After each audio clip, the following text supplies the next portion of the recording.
ನಮಸ್ಕಾರ ವೀಕ್ಷಕರೇ, ಈ ವಿಡಿಯೋವನ್ನು ವೀಕ್ಷಿಸುತ್ತಿರುವ ಎಲ್ಲ ವೀಕ್ಷಕರಿಗೂ ಚಾಲುಕ್ಯ ವೇದಿಕೆಯಿಂದ ಸ್ವಾಗತ ಸುಸ್ವಾಗತ.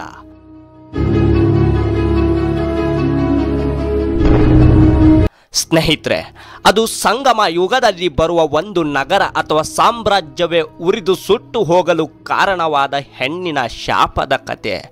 ಈ ಕಥೆಯು ಚೇರನಾಡಿನ ರಾಜಕುಮಾರನಾದ ಇಳಂಗೋ ಅಡಿಗಲ್ ತಮಿಳಿನಲ್ಲಿ ರಚಿಸಿದ ಮತ್ತು ದಕ್ಷಿಣ ಭಾರತದ ಮೊಟ್ಟ ಮೊದಲ ಮಹಾಕಾವ್ಯವಾದ ಶಿಲಪ್ಪದಿಗ್ಗಾರಂನಲ್ಲಿ ಬರುವ ಕಣ್ಣಗಿ ಎಂಬ ಮಹಾಪತಿವ್ರತೆಯ ಕಥೆ ಇದು. ಕಾವೇರಿ ಪಟ್ಟಣದ ಶ್ರೀಮಂತ ಜೈನ ವ್ಯಾಪಾರಿಯ ಮಗನಾದ ಕೋವಲನ್ ಜೊತೆ ಪುಹಾರಿನ ಶ್ರೀಮಂತ ವ್ಯಾಪಾರಿಯ ಮಗಳಾದ ಕಣ್ಣಗಿಯೊಡನೆ ಮದುವೆಯಾಗ್ತದೆ. ಮದುವೆಯಾಗಿ ಸುಖ ಸಂತೋಷದಿಂದ ಜೀವನ ನಡೆಸುತ್ತಿದ್ದ ಇವರಿಬ್ಬರ ಸಂಸಾರದಲ್ಲಿ ಯಾರ ಕಣ್ಣು ಬಿತ್ತೋ ಗೊತ್ತಿಲ್ಲ. ಇವರಿಬ್ಬರ ನಡುವೆ ಪುಹಾರಿನ ಸುಂದರ ನರ್ತಕಿಯಾದ ಮಾಧವಿಯ ಆಗಮನವಾಗ್ತದೆ.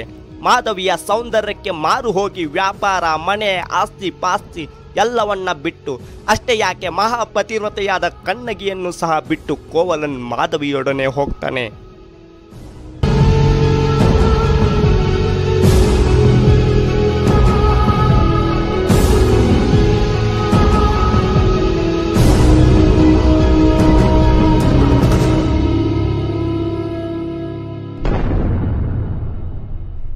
ಎಲ್ಲವೂ ಚೆನ್ನಾಗಿತ್ತು ಅಂದುಕೊಳ್ಳುವ ಸಮಯದಲ್ಲಿಯೇ ಒಂದು ದಿನ ಕಡಲ ಕೆರೆಯಲ್ಲಿ ಕೋವಲನ್ ಮಾಧವಿಯ ಜೊತೆಗೆ ವಿಹರಿಸುತ್ತಿರುವಾಗ ಅವಳ ಜೊತೆಗೆ ಶುರುವಾದ ಒಂದು ಸಣ್ಣ ಜಗಳವು ಅವರಿಬ್ಬರ ಅಗಲಿಕೆಗೆ ಕಾರಣವಾಗ್ತದೆ. ಅದೊಂದು ದಿನ ಪುಹಾರಿನಲ್ಲಿ ಇಂದ್ರದೇವನ ಹಬ್ಬ ಅಥವಾ ಜಾತ್ರೆ ನಡೀತಾ ಇರ್ತದೆ. ಈ ಜಾತ್ರೆಗೆ ಕೋವಲನ್ ಮತ್ತು ಮಾಧವಿಯು ಸಹ ಹೋಗ್ತಾರೆ. ವಿಶೇಷವಾಗಿ ಜಾತ್ರೆಯಲ್ಲಿ ಅಂದಿನ ದಿನ ಗಾಯನ ಸ್ಪರ್ಧೆ ಇತ್ತು. ಆ ಸ್ಪರ್ಧೆಯಲ್ಲಿ ಕೋವಲನ್ ಮಾಧವಿ ಇಬ್ಬರು ಹಾಡನ್ನ ಹಾಡ್ತಾರೆ. ಆದರೆ ಕಹಾನಿ ಮೇ ಟ್ವಿಸ್ಟ್ ಹೈ ಅಂದಂಗೆ ಇಲ್ಲಿಯೇ ಈ ಕಥೆಯ ತಿರುವು ಪ್ರಾರಂಭವಾಗ್ತದೆ. ಕೋವಲನ್ ಹಾಡಿನ ಮೂಲಕ ತನ್ನ ಪ್ರೇಮಿಗೆ ಮಹಿಳೆಯೊಬ್ಬಳು ಮಾಡಿದ ಮೋಸದ ಬಗ್ಗೆ ಹಾಡಿದ್ರೆ, ಮಾಧವಿ ಪುರುಷನೊಬ್ಬ ಪ್ರೀತಿಯಲ್ಲಿ ಮಹಿಳೆಗೆ ಮಾಡಿದ ಮೋಸದ ಬಗ್ಗೆ ಹಾಡನ್ನ ಹಾಡ್ತಾಳೆ. ಇದರ ಅರ್ಥ ಇವರಿಬ್ಬರು ಒಬ್ಬರಿಗೊಬ್ಬರು ಮೋಸ ಮಾಡ್ತಿದ್ದಾರೆ ಎಂಬುದು ಗೊತ್ತಾಗ್ತದೆ.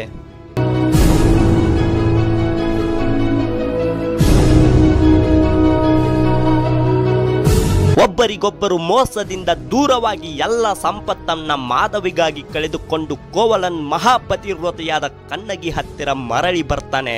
ಕೋವಲನ್ ಮಾಡಿದ ಎಲ್ಲ ತಪ್ಪುಗಳನ್ನು ಕ್ಷಮಿಸಿ ಪುನಃ ಪತಿಯೇ ಪರದೈವ ಎಂದು ಕಣ್ಣಗಿ ಒಪ್ಪಿಕೊಳ್ತಾಳೆ. ಇದಕ್ಕೆ ಅಲ್ವಾ ಹೇಳೋದು ಹೆಣ್ಣನ್ನು ಕ್ಷಮೆಯ ದರಿತ್ರಿ ಅಂತ. ಅದು ಏನೇ ಇರಲಿ, ಎಲ್ಲ ಸಂಪತ್ತನ್ನು ಕಳೆದುಕೊಂಡು ಪತಿಯ ಜೊತೆಗೆ ಹೊಸದೊಂದು ಜೀವನ ನಡೆಸಬೇಕು ಅಂತ ಮದುರೈಗೆ ಇಬ್ಬರು ಬರ್ತಾರೆ. ಆದರೆ ವ್ಯಾಪಾರ ಮಾಡಲಿಕ್ಕೆ ದುಡ್ಡಿಲ್ಲದ ಕಾರಣ ಕಣ್ಣಗಿಯು ತನ್ನ ಒಂದು ಕಾಲಂದುಗೆ, ಸರಳವಾಗಿ ಹೇಳಬೇಕಂದ್ರೆ ಕಾಲ್ಗೆಜ್ಜೆಯನ್ನು ಮಾರಿ ಬಂದ ದುಡ್ಡಲ್ಲಿ ವ್ಯಾಪಾರ ಮಾಡಿ ಅಂತ ತನ್ನ ಗಂಡ ಕೋವಲನ್ಗೆ ಹೇಳ್ತಾಳೆ. ಇಲ್ಲೇ ನೋಡಿ ಕತೆಗೆ ಇನ್ನೊಂದು ತಿರುಳು ಬರೋದು. ಕೋವಲನ್ ಕಾಲ್ಗೆಜ್ಜೆಯನ್ನ ಮಾರೋದಕ್ಕೆ ಅಂತ ಅಕ್ಕ ಸಾಲಿಗನ ಹತ್ರ ಹೋಗ್ತಾನೆ.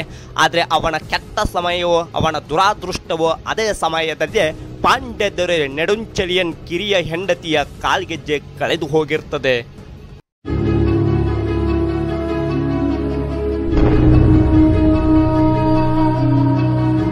ಆಗ ರಾಜಭಟರಿಂದ ಊರಲ್ಲಿ ರಾಣಿಯ ಕಾಲ್ಗೆಜ್ಜೆ ಕಳೆದು ಹೋಗಿದೆ ಎಂದು ಡಂಗುರ ಸಾರ್ತಾರೆ. ಅಕ್ಕ ಸಾಲಿಗನ ಹತ್ತಿರ ಕಾಲ್ಗೆಜ್ಜೆ ಮಾರಲು ಬಂದ ಕೋವಲನನ್ನು ತಂದ ಕಾಲ್ಗೆಜ್ಜೆಯು ಸಹ ರಾಣಿಯ ಕಾಲ್ಗೆಜ್ಜೆಯನ್ನು ಹೋಲುವುದರಿಂದ ಕೋವಲನನ್ನೇ ಕಳ್ಳನೆಂದು ಹಿಡಿದುಕೊಟ್ಟರೆ ರಾಜನಿಂದ ಬಹುಮಾನವು ತನಗೆ ಸಿಗ್ತದೆ ಎಂಬ ದುರಾಸೆಯಿಂದ ಅಕ್ಕ ಸಾಲಿಗ ಕೋವಲನನ್ನು ಬಂಧಿಸಲು ರಾಜಭಟರಿಗೆ ಹೇಳ್ತಾನೆ. ಕೋವಲನನ್ನು ರಾಜನ ಆಸ್ಥಾನಕ್ಕೆ ಕರೆದುಕೊಂಡು ಹೋದಾಗ ರಾಜನ ಕೋಪಾಧಾಜ್ಞೆಯಿಂದ ಸಿಂಹಾಸನ ಅಥವಾ ರಾಜನ ಮುಂದೆ ಕೋವಲನನ್ನು ಹತ್ಯೆ ಮಾಡ್ತಾರೆ. ಈ ಸುದ್ದಿಯು ಕಾಡ್ಗಿಚ್ಚಿನಂತೆ ಹರಡಿ ಹೊರವಲಯದ ಗೊಳ್ಳರ ಹಟ್ಟಿಯಲ್ಲಿರುವ ಕಣ್ಣಗಿಯ ಕಿವಿಯನ್ನ ಮುಟ್ಟುತ್ತದೆ. ಗಂಡನ ಹತ್ಯೆಯ ಸುದ್ದಿಯನ್ನ ಕೇಳಿ ಕೆರಳಿ ಕಂಡಮಂಡಲವಾದ ಕಣ್ಣಗಿ ರಾಜನ ಆಸ್ಥಾನಕ್ಕೆ ಬಂದು ರಾಜನಿಗೆ ಯಾವ ತಪ್ಪಿಗಾಗಿ ನಿರಪರಾಧಿಯಾದ ನನ್ನ ಗಂಡ ಕೋವಲನನ್ನ ಬಂಧಿಸಲಾಯಿತು ಅಂತ ಕೇಳಿದಾಗ ರಾಜ ನಡುಂಚಲಿಯನ್ನು ಕಳುವಿನ ಕಾರಣ ನೀಡಿದಾಗ ಕಣ್ಣಗಿಗೆ ಕೋಪ ಬಂದು, ಅದು ನನ್ನ ಕಾಲ್ಗೆಜ್ಜೆ, ಅದರ ಇನ್ನೊಂದು ಕಾಲ್ಗೆಜ್ಜೆ ನನ್ನಲ್ಲಿಯೇ ಇದೆ ನೋಡಿ ಎಂದು ರಾಜನ ಮುಖದ ಮೇಲೆ ಬಿಸಾಕಿ ಬಿಡ್ತಾಳೆ. ಕಣ್ಣಗಿಯ ಕೋಪ ಅಷ್ಟಕ್ಕೆ ಶಾಂತವಾಗಲಿಲ್ಲ. ರಾಜನ ಮುಂದೆಯೇ ಈ ನಗರ ಸುಟ್ಟು ಹೋಗ್ತದೆ, ಈ ರಾಜನ ಅವನತಿ ಆಗ್ತದೆ ಎಂಬ ಶಾಪವನ್ನ ಹಾಕಿದ ಬೆನ್ನಲ್ಲೇ ರಾಜ ಸಾಯ್ತಾನೆ. ಇಡೀ ಮಧುರೈ ಬೆಂಕಿಯಿಂದ ಆಹುತಿಯಾಗ್ತದೆ. ಆ ಬೆಂಕಿಯಲ್ಲಿ ಕಣ್ಣಗಿಯು ಸುಟ್ಟು ಹೋಗ್ತಾಳೆ. ನಂತರ ಈ ಸುದ್ದಿಯು ಚೇರದೊರೆ ಸೆಂಗುಟ್ಟುವನಿಗೆ ಗೊತ್ತಾಗಿ ಹಿಮಾಲಯದಿಂದ ಕಲ್ಲನ್ನ ತರಿಸಿ ಮಹಾಪತಿವ್ರತೆಯಾದ ಕಣ್ಣಗಿಯ ಮೂರ್ತಿಯನ್ನ ಕೆತ್ತಿಸಿ ಅವಳಿಗೊಂದು ದೇವಾಲಯ ಕಟ್ಟಿ ಪತ್ತಿನಿ ಪಂಥವನ್ನ ಆರಂಭ ಮಾಡ್ತಾನೆ. ಸ್ನೇಹಿತರೆ, ಒಟ್ಟಾರೆಯಾಗಿ ಒಂದು ಹೆಣ್ಣಿನ ಶಾಪ ಹೇಗೆ ಎಲ್ಲವನ್ನ ಸರ್ವನಾಶ ಮಾಡಬಲ್ಲದು ಎಂಬುದಕ್ಕೆ ಈ ಕಥೆಯ ಒಂದು ಸಣ್ಣ ಉದಾಹರಣೆ. ಈ ತರಹದ ಇತಿಹಾಸದ ಅನೇಕ ಮಾಹಿತಿಯನ್ನು ಮತ್ತೆ ನಿಮ್ಮ ಮುಂದೆ ಚಾಲುಕ್ಯ ವೇದಿಕೆ ತರ್ತದೆ ಅಂತ ಹೇಳ್ತಾ ಈ ವಿಡಿಯೋವನ್ನು ನೋಡಿದ ಎಲ್ಲರಿಗೂ ಧನ್ಯವಾದಗಳು.